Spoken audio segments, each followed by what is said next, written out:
സാറിൻ്റെ ഒരു പൂർവ്വജന്മം അത് പാസ്റ്റ് ലൈഫ് നോക്കിയപ്പോൾ എങ്ങനെയായിരുന്നു നോക്കിയിട്ടുണ്ടോ? എന്നെ കൊണ്ടുപോകാൻ പറ്റിയില്ല. ഡോക്ടർ ന്യൂട്ടൺ കൊണ്ടുപോയിട്ട് ട്രൈ ചെയ്തു.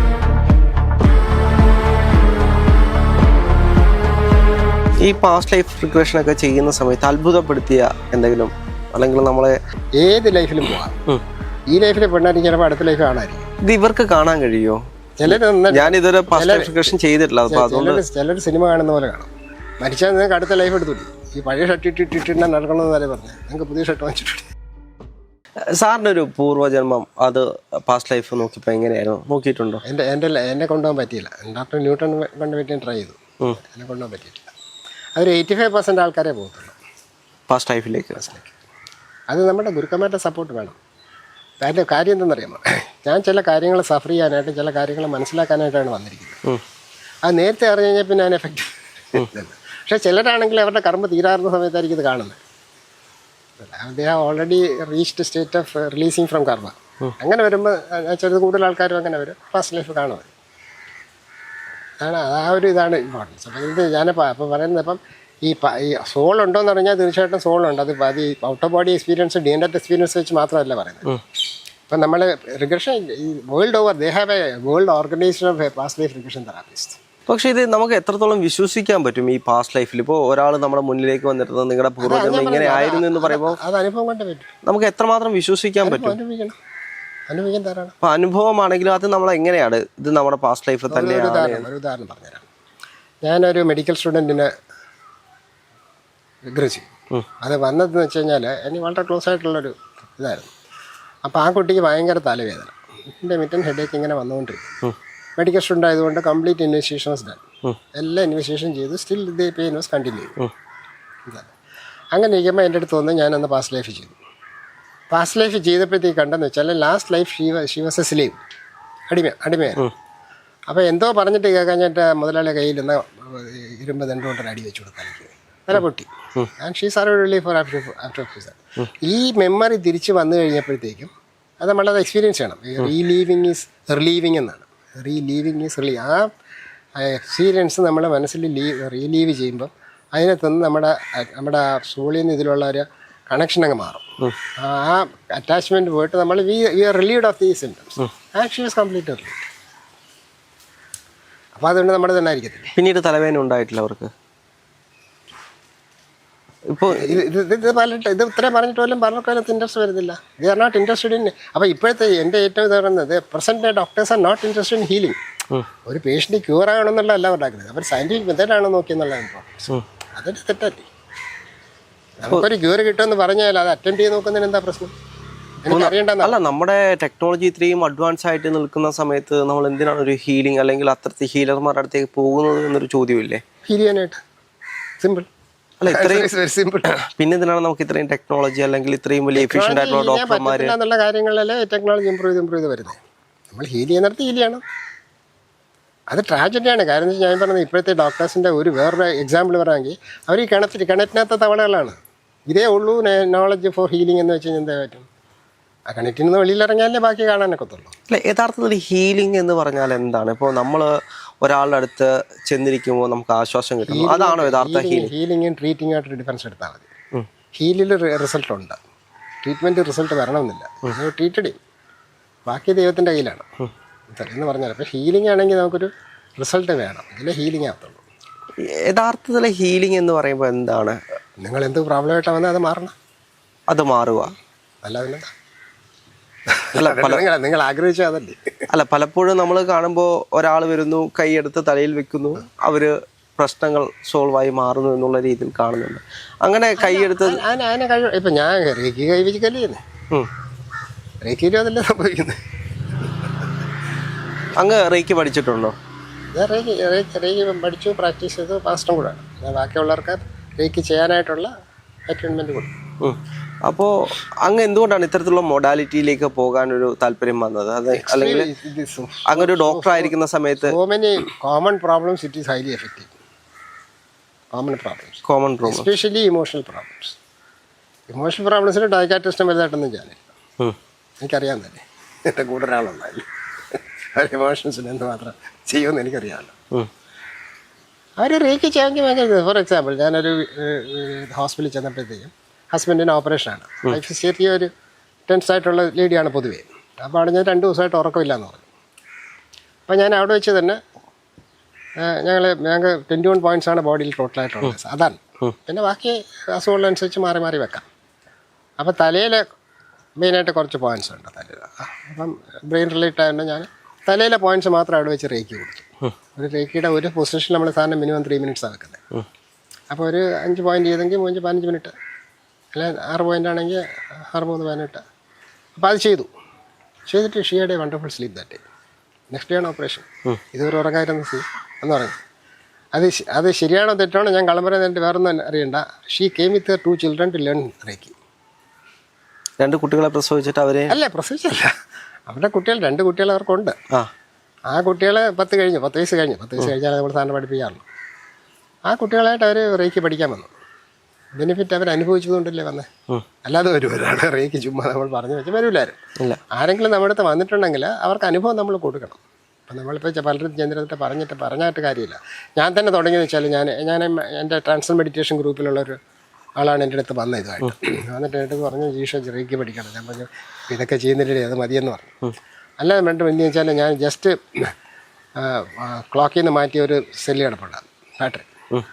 അപ്പോൾ അത് ഉണ്ടോയെന്ന് ചോദിച്ചു. ഞാൻ ശരിക്കും എടുത്തുകൊണ്ട് കൊടുത്തു. അപ്പോൾ ഞങ്ങൾ സംസാരിച്ചതിൻ്റെ തന്നെ പുള്ളി ഇത് കയ്യിൽ ഇങ്ങനെ വെച്ചിരുന്നു, 2 കൈയുടെ ഇടയിൽ അത് വെച്ചിരുന്നു. ഒരു 10 മിനിറ്റ് കഴിഞ്ഞിട്ട് ക്ലോക്കിലിട്ടപ്പോൾ ക്ലോക്ക് ഓടി തുടങ്ങി. That means some energy has been transferred to that battery. അപ്പോൾ അത് നാച്ചുറലി എൻ്റെ പേഴ്സണൽ എക്സ്പീരിയൻസ് അല്ലെങ്കിലും നമ്മളത് കണ്ടു. There is a difference. അവൻ്റെ വർക്ക് ചെയ്യാതിരുന്നിട്ട് ബാറ്ററി ഒരു 10 മിനിറ്റ് കൈ വെച്ചിരുന്നപ്പോൾ ഇത് വർക്ക് ചെയ്തു. അങ്ങനെയാണ് ഞാൻ പഠിക്കാൻ പോകുന്നത്. പക്ഷേ എൻ്റെ 3rd ഡിഗ്രി കഴിഞ്ഞിട്ട് പിന്നെ മാസ്റ്റർ കോഴ്സും കഴിഞ്ഞു. അത് ഞാനിപ്പോൾ ചെയ്തുകൊണ്ടിരിക്കുകയായിരുന്നു. അപ്പോൾ ഇങ്ങനെ വീട്ടിലെ ചില പ്രശ്നം കൊണ്ട് ഇപ്പം പഠിപ്പിക്കുന്നില്ല, ചെയ്യുന്നു. ചെയ്തവർക്കെല്ലാം തീർച്ചയായിട്ടും എന്തെങ്കിലും വ്യത്യാസം ഉണ്ടാവും. പലരും ഡിസ്കണ്ടിന്യൂ ചെയ്യും. പക്ഷേ ഈ മാറി വെക്കണ്ടേ എല്ലാ സ്ഥലത്തും. 10-21 പോയിൻ്റ് എന്ന് വെച്ചാൽ ദിവസം ഒരു 1.5 മണിക്കൂർ വേണം. അത് എല്ലാ പോയിൻ്റും എല്ലാ ദിവസവും ചെയ്യണമെന്നില്ല. പ്രശ്നമുള്ളപ്പോൾ ചെയ്യാം. ചെയ്താലേ ഗുണം കിട്ടും. അത് വാചടിച്ചുകൊണ്ട് നടന്നാൽ കിട്ടുന്ന കാര്യമല്ലേ. നിങ്ങൾ ആഹാരം 3 നേരം കഴിക്കുന്നത് പോലെ ഇത് റെഗുലറായിട്ട് എല്ലാ ദിവസവും ചെയ്യണം. മെഡിറ്റേഷൻ ആണെങ്കിലും മഹർഷിയുടെ മെഡിറ്റേഷൻ 2 നേരം, രാവിലെയും വൈകുന്നേരം 20 മിനിറ്റ് ബേസിക് ആയിട്ടുള്ള ചെയ്തിരിക്കണം. മഹർഷി പറയുന്നത് എണീക്കുമ്പോൾ നിങ്ങളൊരു ഡേ ആക്ടിവിറ്റീസ് വേണ്ടി നിങ്ങൾ എനർജൈസ് ചെയ്യുന്നതാണ് രാവിലത്തെ പരിപാടി. പകൽ മുഴുക്കൻ നിങ്ങൾ അക്യുമുലേറ്റ് ചെയ്ത സ്ട്രെസ്സും സ്ട്രെയിനും എല്ലാം മാറ്റാനായിട്ടാണ് വൈകുന്നേരത്തെ 20 മിനിറ്റ്. അതിന് ഞാൻ വെരി ഗുഡ് സ്ലീപ്പ്. അതെ, മഹർഷി മലേഷ്യയിൽ ചെന്നപ്പോഴത്തേക്കിങ്ങനെ ഫസ്റ്റ് ഇൻഷേഷൻ കൊടുത്തിട്ട് വിട്ടു. പിറ്റേന്ന് വന്നിട്ട് ചോദിച്ചു എന്ത് സംഭവിച്ചു. We had A wonderful sleep എന്ന് പറഞ്ഞു.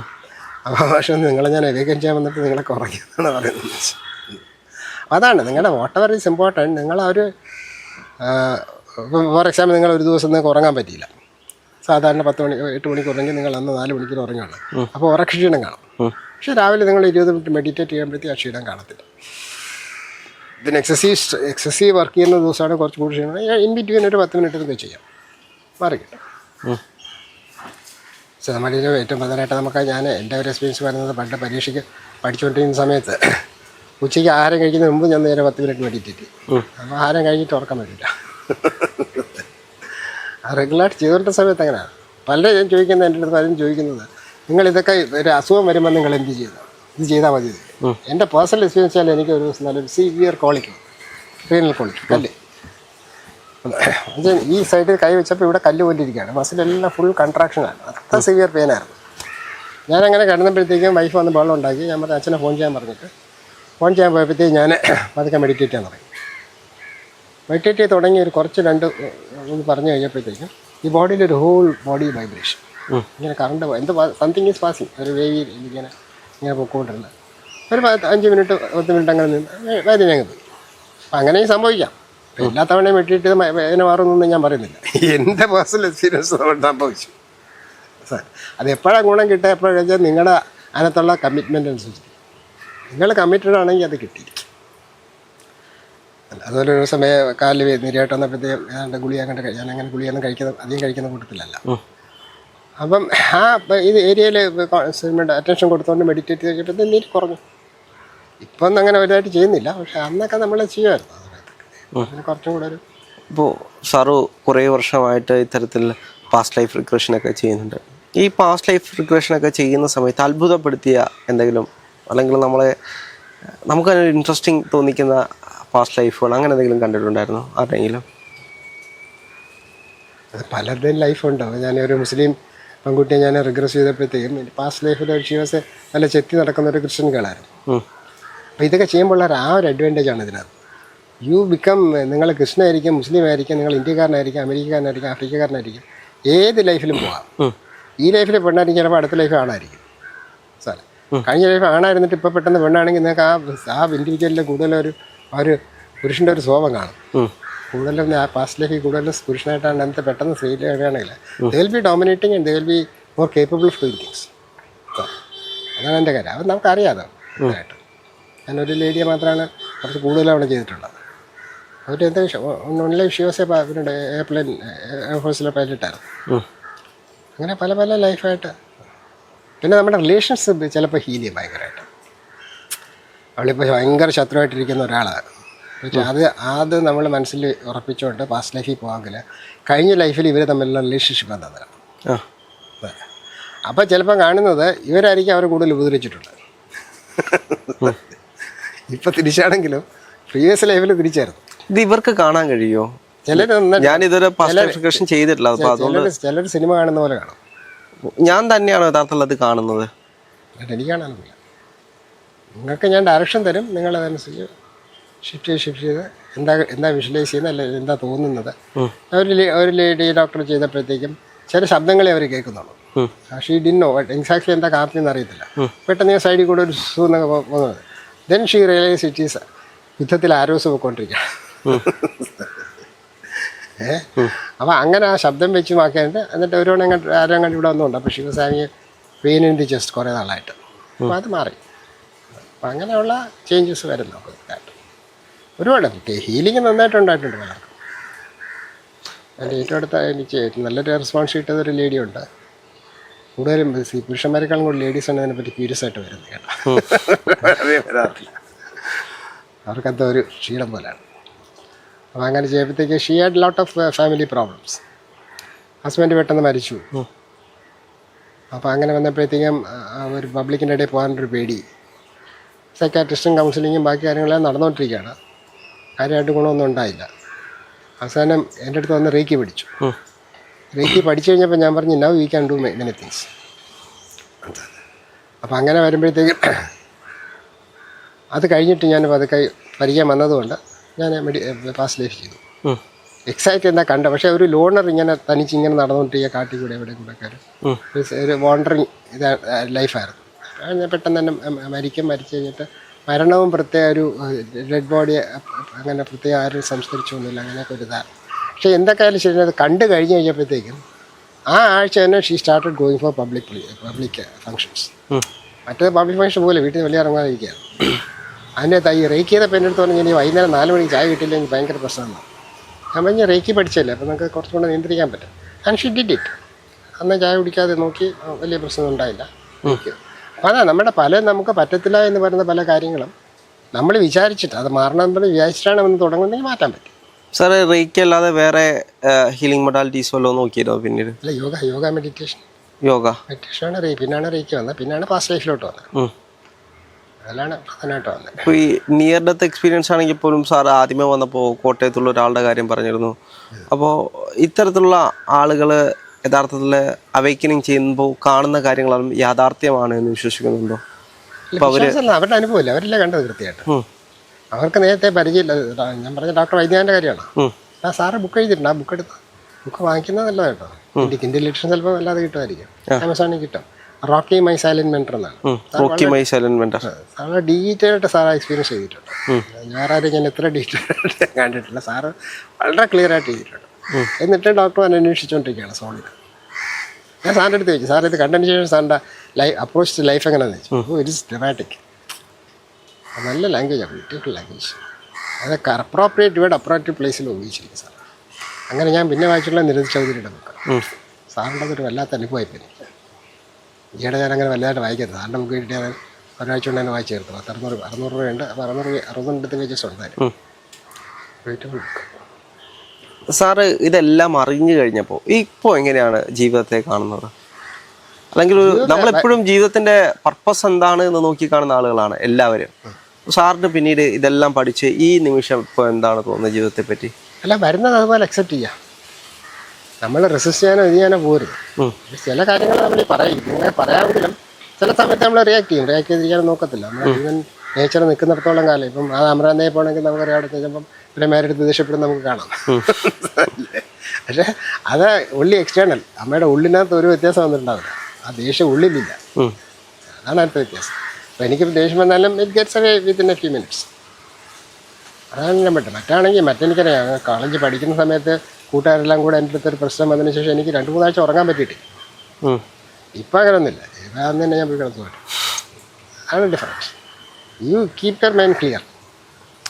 നിങ്ങൾ പഠിക്കുന്ന വാക്യാരെല്ലാം വെള്ളത്തിൽ വരച്ച പോലെയാണ്, അത് കിടക്കത്തില്ല.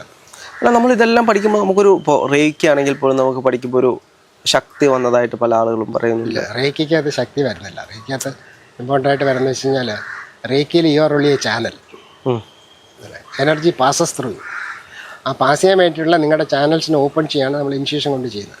അല്ല, ഇപ്പോൾ അങ്ങനെ ഒരു മാസ്റ്റർ ആവുന്ന സമയത്ത് തന്നെ മറ്റുള്ളവരെ നിയന്ത്രിക്കാനോ അല്ലെങ്കിൽ അവർക്ക് എനർജി പാസ് ചെയ്യാനോ കഴിയുക എന്ന് പറയുന്നത് വലിയൊരു... പാസ് ചെയ്യാന്ന് വെച്ചാൽ ഞാനല്ല പാസ് ചെയ്യുന്നത്. It is initiate totally control by reiki. Reiki എന്ന് പറഞ്ഞാൽ യൂണിവേഴ്സൽ ലൈഫ് ഫോഴ്സ് എനർജി എന്നാണ്. യൂണിവേഴ്സൽ ലൈഫ് ഫോഴ്സ് എനർജി എന്നാണ്. അത് യൂണിവേഴ്സലായിട്ട് എല്ലായിടത്തും ഉണ്ട്. ഇപ്പം നമ്മുടെ ഇപ്പം റേഡിയോ വെക്കുന്നത് പിന്നെ സ്റ്റേഷൻ വരുന്ന വെച്ചാൽ ഇവിടെ ഈ വേവ്സ് എല്ലാം അങ്ങനെ കിടക്കുന്നില്ല, എന്നാൽ റേഡിയോയിലോട്ട് പിടിക്കാൻ പറ്റില്ല. അതെ, അതുപോലെ ഈ യൂണിവേഴ്സൽ ലൈഫ് ഫോഴ്സ് എനർജി ഉണ്ട്. ആ എനർജി നമ്മളിലോട്ട് നമുക്ക് എടുക്കാൻ പറ്റും. നമ്മുടെ ചുറ്റിനുമുള്ള എനർജിയെ നമ്മൾ എടുത്തിട്ട് നമ്മൾ എടുക്കല്ല, നമ്മുടെ ചാനലിൽ കൂടെ പോകുന്നത്. നമ്മൾ അതിനെ ചെയ്യുന്നത് I thank myself for being here, I thank reiki for being here, I thank A particular person ഹൂം I M giving the reiki. അപ്പോൾ ഇത്രയും പറയുമ്പോൾ നമ്മൾ റേക്കി ഇൻവോക്ക് ചെയ്തു. പിന്നെ റേക്കി ഡസ് ഇറ്റ്. അതിൻ്റെ ഇമ്പോർട്ടൻസ് വെച്ചാൽ reiki has it's on intelligence. നമ്മൾ പറയുന്ന കണക്ക് നിൽക്കണമെന്നില്ല. അപ്പോൾ ഞാനൊരു ക്യാൻസർ പേഷ്യനെ വെച്ചു. അതെനിക്ക് ഭയങ്കര സങ്കടമുണ്ടായിരുന്നു. ക്യാൻസർ പേഷ്യനെ വെച്ചുകൊണ്ട് ഇവിടുത്തെ ക്യാൻസറാണ്. അപ്പോൾ ക്യാൻസർ വെച്ചുകൊണ്ടിരുന്ന സമയത്ത് ഞാൻ കൈ വെച്ചുകൊണ്ടിരിക്കുകയാണ്. കയ്യിൽ നിന്ന് എനർജി പോകുന്നത് എനിക്ക് ഫീൽ ചെയ്യാം. എന്തോ കയ്യിൽ നിന്ന് ഇങ്ങനെ പോകുന്നത് പോലെ തോന്നുന്നു. അപ്പോൾ പോകുന്ന സമയത്ത് ഞാൻ വെച്ചുകൊണ്ടിരിക്കുകയാണ്. അപ്പോൾ 3 മിനിറ്റ് എൻ്റെ സമയമായി. ഞാൻ അത് കൈയെടുത്തപ്പോൾ പുള്ളി തിരിച്ചവിടെ പിടിച്ച് വെച്ചു. Some comfort feeling he's getting. അതയാളുടെ അനുഭവമാണ്. അത് നിമ്മ തോന്നിയാന്ന് പറഞ്ഞിട്ട് കാര്യമൊന്നുമില്ല. ആ പുള്ളി അവിടെ തിരിച്ചവിടെ വെച്ചു. പിന്നെ കുറേ നേരം കൊണ്ട് നേരെ അവിടെ കൈ വെച്ചിട്ടാണ് അവിടെ പോയത്.